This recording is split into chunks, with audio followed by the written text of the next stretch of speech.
পুরা কিশোরগঞ্জ জেলা ছোট ছোট গ্রাম নিটলি অষ্টগ্রাম করিমগঞ্জ তারাল এটা আপনাকে একটু দেখাবার চেষ্টা করুন ইনশাল্লাহ। প্রকৃতি যেমন রং বদলায় তেমনি বদলায় কিশোরগঞ্জ জেলার হাওরের লোক। বর্ষাকালে মাইলের পর মাইল জলরাশিতে ভরা এই হাওর শীতকালে পরিণত হয় সবুজ গাছে মোড়া বিচ্ছিন্ন মাঠে। সময়ের সাথে সাথে এই মাঠ ঘাট সোনালী শস্যের চাদরে ঢেকে যায়, এক এক সময় এক এক রূপে।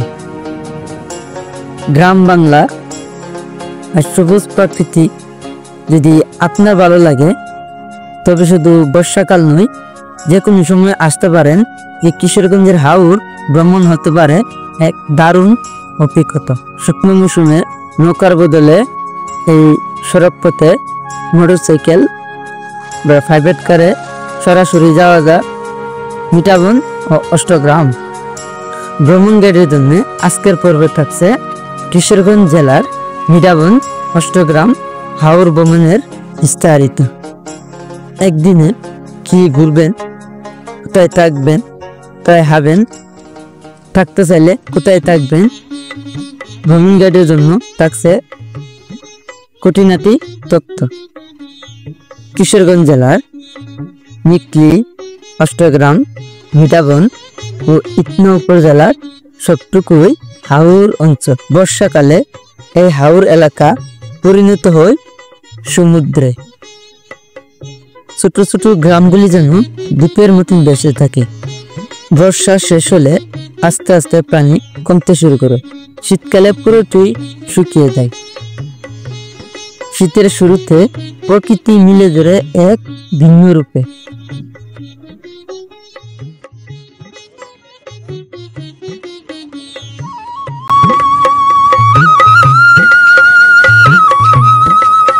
ধানের জেলা হিসাবে কিশোরগঞ্জ জেলার এরি বোরো ধানের আবাদ। শীতের সকালে সূর্যের আলো ফোটার আগে কুয়াশাকে সঙ্গে করে ওঠা হাওর জনপদের সন্ধ্যা অবধি চলে কৃষকের কর্ম চাঞ্চল্য। সময়ের সাথে হাওরের দৃশ্যপট বদলে যেতে থাকে। নভেম্বর ডিসেম্বরে গেলে দেখতে পাওয়া যাবে কৃষকের মাঠ প্রস্তুতির ব্যস্ত। জানুয়ারিতে গেলে দেখা যায় কচি ধানের চারা সবুজ হয়ে উঠেছে হাওরের পর হাওর। মাসে গেলে দেখা পাবেন সোনালি পাকা ধানে পড়ে গেছে চারপাশ। আর এপ্রিল মেতে কৃষকের ফসল তোলার ব্যস্ততা। শুধু ধান নয়, উঁচু জমিতে আবাদ করা হয় শীতকালীন নানা শাকসবজি, টমেটো, ফুলকপি, ভুট্টা, আলু ইত্যাদি। নানা রকম শস্য হেত মুগ্ধ হবেন যেও কেউ। কিশোরগঞ্জের হাওর ভ্রমণের সবার আকর্ষণীয় জায়গা মিঠাবন অষ্টগ্রাম ইটনা হাওর রুটে দুই দিকে যত দূর চোখ দেয় সবটুকুই সবুজ প্রান্ত। কোথাও ধান ক্ষেতের সারি, আবার কোথাও অবারিত উঁচু ভুট্টা ক্ষেত। আছে শীতে নানা রকম শাকসবজি। কোথাও দেখা মিলে সবুজ গাছে ভিন্ন এক জগৎ। এই বিশাল গাছের প্রান্ত থেকে ভাবতে পারেন এটা হয়তো বাংলার নিউজিল্যান্ড।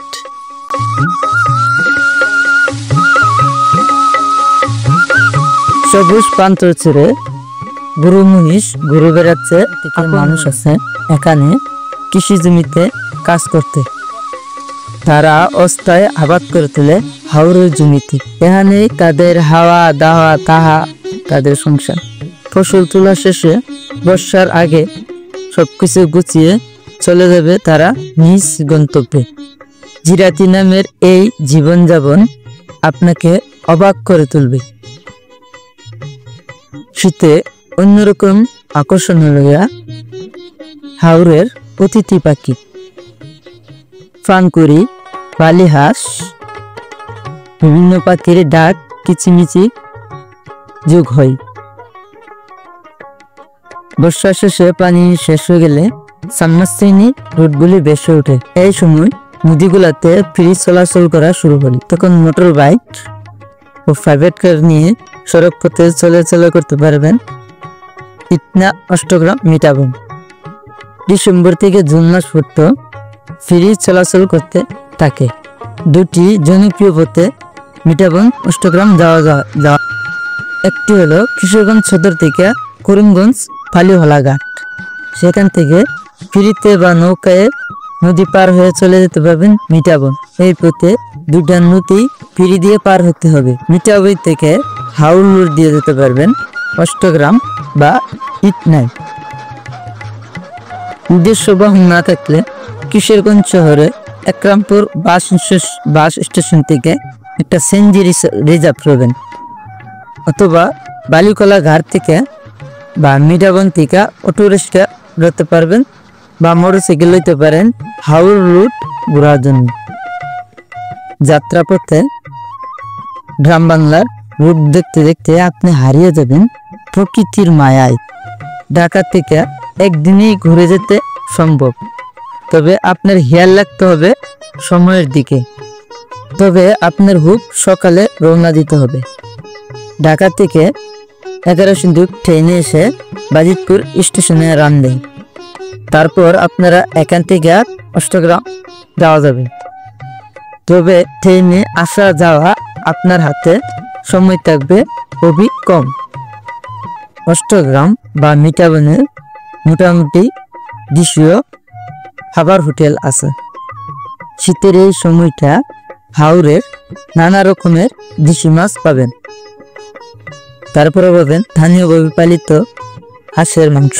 যদি রাতে থাকার প্রয়োজন হয় তাহলে মিটাবন বা অষ্টগ্রাম তাকবানুতে থাকতে পারেন, বা মোটামুটি বাজেটের হোস্টেলও আছে থাকার জন্য। মোটামুটি বাজেটের হোটেল আছে, সেগুলিতেও থাকা যাবে। 800 থেকে 2000।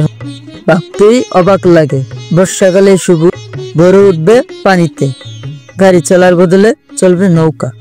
প্রকৃতির এই বিস্ময় সৌন্দর্য উপভোগ করতে যেতে হবে বর্ষাকাল আর শীত, দুই সময় যাওয়া উচিত। এই হাওরে কিশোরগঞ্জ জেলা হাওর ভ্রমণ নিলে আপনারা যদি আরো কোনো প্রশ্ন থাকে তাহলে কমেন্ট করে আমাদেরকে জানান। আমাদের ভিডিওটা আপনাদের কাছে ভালো লাগতে বন্ধুদের মাধ্যমে শেয়ার করে দেন আর চ্যানেলটাকে সাবস্ক্রাইব করুন। পরের পর্ব দেখার আমন্ত্রণ জানিয়ে আজ এখানেই শেষ করছি। সবাই ভালো থাকেন, সুস্থ থাকেন। আল্লাহ হাফেজ। সবাই নিরাপদে থাকুন।